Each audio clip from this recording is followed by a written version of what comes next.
Vote पड़ने वाले हैं महाराष्ट्र और झारखंड में और खेला हो रहा है बिहार में। जेपी नड्डा आ रहे हैं, एकदम सही सुना आपने।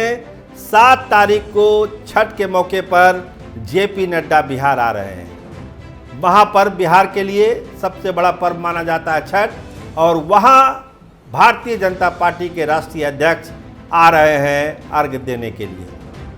तो क्या क्या हो सकता है और इस अर्घ्य देने के पीछे की क्या कहानी है, अंदर की बात में आज हम आपको यही बताने जा रहे हैं।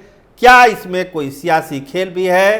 क्या महाराष्ट्र का चुनाव, झारखंड का चुनाव और जेपी नड्डा की बिहार यात्रा का आपस में कोई लिंक है, या फिर एक धार्मिक यात्रा है जो जेपी नड्डा बिहार में करने आ रहे हैं? देखिए, एक बड़ा चुनाव है भाजपा के लिए, चाहे वो महाराष्ट्र की बात हो चाहे झारखंड की बात हो। यह अलग है कि हरियाणा का चुनाव जीत जाने के बाद भाजपा का बॉडी लैंग्वेज सुधरा है, कॉन्फिडेंस बढ़ा है नेताओं का, चाहे वो नरेंद्र मोदी हो, चाहे जेपी नड्डा हो या अमित शाह हो। लेकिन इन नेताओं को भी पता है कि महाराष्ट्र और झारखंड की सियासत और वहाँ का चुनाव भारतीय जनता पार्टी के भविष्य के लिए और 25 में जो बिहार में चुनाव होना है उसके लिए कितना अहम है, कितना महत्वपूर्ण है। तो एक एक चाल बहुत सोच समझ के चली जा रही है, और इसी परिप्रेक्ष्य में जेपी नड्डा 7 तारीख को बिहार आ रहे हैं।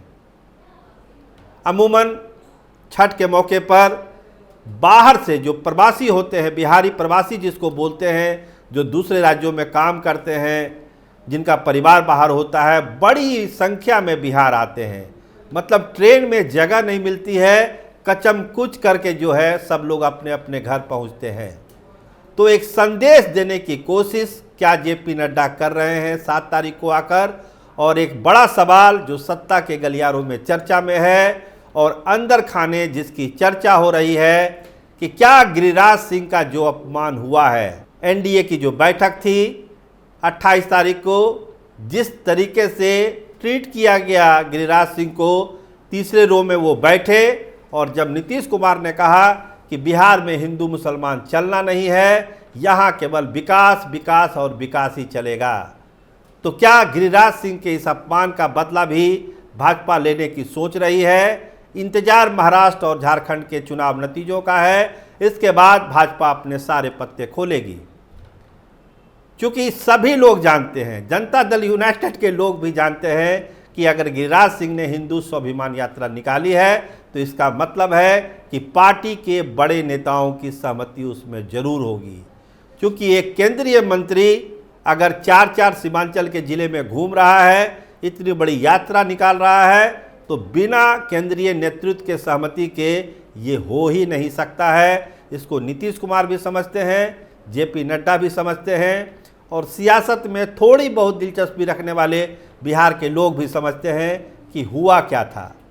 लेकिन जब अब यात्रा ख़त्म हो गई और 28 की बैठक में एक लाइन का फरमान, एक लाइन का संदेशा नीतीश कुमार ने दे दिया कि हिंदू मुस्लिम को नो एंट्री है बिहार में, यहाँ नीतीश कुमार का विकास मॉडल ही चलेगा। तो एक अलग दर्द, एक अलग आग जो है भाजपा के सीने में लगी हुई है, वो तो अलग है। लेकिन अभी जो प्राथमिकता है भाजपा की वो है महाराष्ट्र और झारखंड का चुनाव, और जो उपचुनाव हो रहे हैं बिहार में, हम उसकी भी बात कर सकते हैं। इसमें जीत हासिल करना, इसमें फतह हासिल करना, ये पहला टारगेट है, ये पहला लक्ष्य है, और मिशन मोड पर भाजपा इसको कर रही है। अमित शाह का फरमान पर फरमान है कि चारों बाई इलेक्शन बिहार में जीतना ही जीतना है। तो जेपी नड्डा के आने का बहुत सारा मतलब है। एक तो जो प्रवासी मजदूर आ रहे हैं, प्रवासी बिहारी आ रहे हैं, उनको ये मैसेज देना है कि भाजपा का राष्ट्रीय अध्यक्ष खुद अर्घ्य देने के लिए पटना में है। तो आप समझिए कि हम कितना सम्मान करते हैं इन पर्व का, त्योहारों का, और छठ को लेकर हमारे दिलों में कितनी आस्था है। जो मैसेज देना है कि प्रवासी जो हैं, जो बिहार के बाहर काम करते हैं, उनको भाजपा कोई दिक्कत नहीं होने देगी, और बिहार के विकास में ही उन लोगों का भी विकास छिपा हुआ है। इसीलिए जो दूसरे लोग ये कह रहे हैं कि पलायन बढ़ रहा है, पलायन बढ़ रहा है, उसको एक करारा जवाब देना है कि ऐसा कुछ नहीं है। सरकार लगी हुई है, आपको हर सुविधा बिहार में भी मिलेगी, और बिहार के बाहर भी आपको सुविधा मिलेगी। आप निश्चिंत होकर अपना मतदान करिए, अपना काम करिए। देखिए, अभी तक की जो खबरें हैं वो यही है कि जेपी नड्डा नीतीश कुमार से भी मिलेंगे और साथ साथ जो है छठ व्रतियों से भी मुलाकात करेंगे, स्टीमर पर घूमेंगे, छठ का दर्शन करेंगे और ये मैसेज भी देने की कोशिश करेंगे कि एनडीए पूरी तरह से एकजुट है, एक साथ है और हिंदुओं की भावनाओं का पूरा सम्मान ये सरकार, नीतीश सरकार भी कर रही है और मोदी सरकार भी कर रही है। लेकिन अंदर की बात में हम आप बताएं कि ये जो मुलाकात है एक सामान्य मुलाकात आप इसको नहीं मान सकते हैं।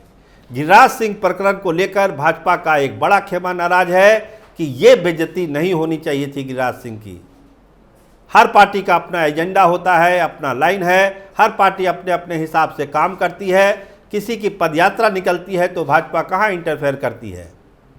किसी का अपना सभा है, किसी का अपना कार्यक्रम है, भाजपा तो कुछ नहीं किसी को बोलने जाती है।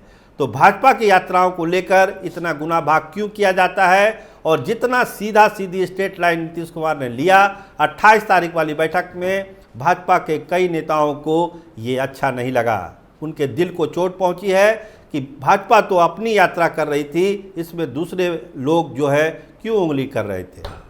तो गिरिराज सिंह को लेकर एक मरमरिंग है एनडीए के भीतर। भाजपा का एक बड़ा खेमा इसको सीधे सीधे अमित शाह की बेइज्जती को तरह देख रहा है कि अगर केंद्रीय नेतृत्व की सहमति से ही गिरिराज सिंह की यात्रा है और उस यात्रा को लेकर अगर नीतीश कुमार का अप्रोच ये है तो कहीं ना कहीं से सीधी चुनौती नीतीश कुमार अमित शाह को भी दे रहे हैं, जेपी नड्डा को दे रहे हैं और दूसरे बड़े नेताओं को भी दे रहे हैं। तो इसका भी एक फैसला होना है।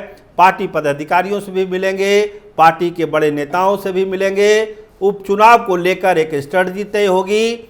अभी जो हमारे सोर्स हैं वो ये बता रहे हैं कि हो सकता है कि उपचुनाव में वो जा सकते हैं।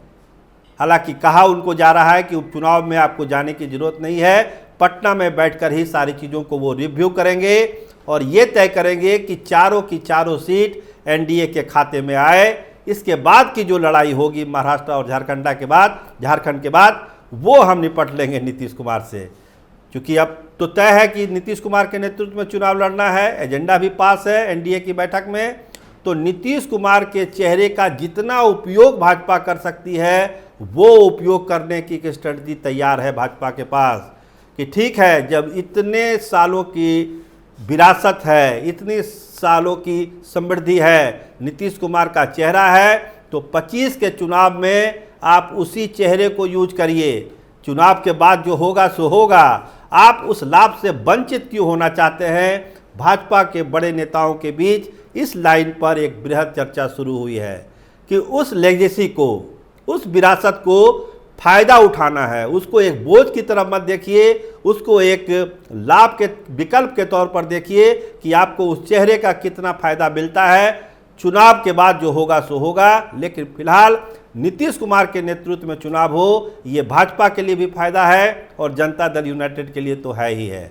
तो इस लाइन पर भी बात होगी जेपी नड्डा जब यहाँ बिहार आएंगे तो। लेकिन ये जो बात हम आपको बता रहे हैं कि नीतीश कुमार के नेतृत्व में चुनाव हो, इसमें भाजपा को भी फायदा है और कैसे फायदा है, इस पर एक नए सिरे से विचार मंथन भाजपा के अंदर चलना शुरू हो चुका है। तो छठ पर्व का इंतज़ार करिए, महापर्व है हिंदुओं का और बिहार में तो जितनी निष्ठा से और पवित्रता से इसको मनाया जाता है और उसमें जो ये राजनीतिक तड़का लगने वाला है जेपी नड्डा के आने के बाद, तो इस पर्व का रोमांच और बढ़ता हुआ दिख रहा है। आप देखते रहिए कैपिटल टीवी बिहार। आपका बहुत बहुत धन्यवाद, आपका बहुत बहुत शुक्रिया।